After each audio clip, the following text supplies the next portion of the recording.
ॲनिमलबद्दल बोलाल तर तो जो मुलगा आहे दत्तू मांजरसुंबेकर, जो गावावरून मांजरसुंबेवर गावावरून पंढरपूरवरून मांजरसुंबामधून आलाय, तो हम्म. आपल्या मुंबईला हिरो बनायला, हम्म. स्वप्न पूर्ण करायला. हम्म. आणि तो त्याच्या त्या जर्नीमध्ये त्याला एक माणूस भेटतो आणि त्याच्याशी तो ती जर्नी तो शेअर करतोय.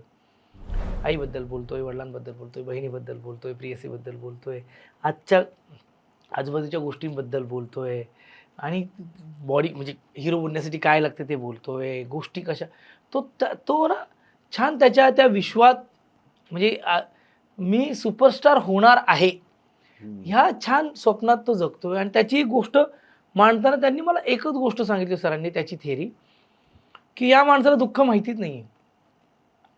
इतका पॉझिटिव्ह ॲज अ त्याचं कॅरेक्टर. त्यात दुःखच नाहीये. म्हणजे तो जेव्हा ते सांगतो की माझी आई सकाळी 4 वाजता उठली होती आणि तिने 4 वाजता मला झुणका भाकर आणि ठेचा बांधून दिला आणि तिच्या हातातल्या बांगड्या दिल्या. मी नाही नाही म्हटलं, पण तिने काय ऐकलं नाही, बोलली ठेव, आणि इथे आल्यानंतर मला विकावं लागल्या कारण काय काम ना धंदा.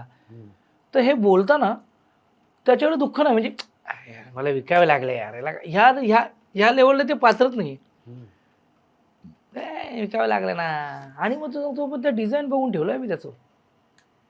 ते सुपरस्टार झालो की तसे 12 डझन बांगडे देईन माझ्या आईला प्रेझेंट. तो त्या झोनला आहे तो. आणि हे ते ॲक्टर म्हणून तुम्हाला त्या पात्रात वरखाली जाणं आहे ना, ते कठीण आहे. म्हणून त्यामुळे मी ना सरांनी मला चूज केलं ना, ह्याच्याबद्दल मी सरांचे आभारच मानतो. मी ते प्रेशरच घेत नाही, उलट मला ती जबाबदारी वाटते की एवढ्या मोठ्या दिग्दर्शकांनी एवढी सिमे केली, एवढ्या मोठ्या बच्चन साहेबांबरोबर कोणाकोणा डिरेक्ट नाही केलं. ते माझ्यासारख्या पोऱ्याला एक असा रोल देतात जो मला चॅलेंज करतो ॲज अ ॲक्टर. आणि मीच काय, कुठलाही ॲक्टर ह्या भूमिकेवर उडी मारेल, कारण त्या भूमिकेला जे सर पैलू आहेत ना सर, ते ॲक्टर म्हणून तुम्ही सोडू शकत नाही.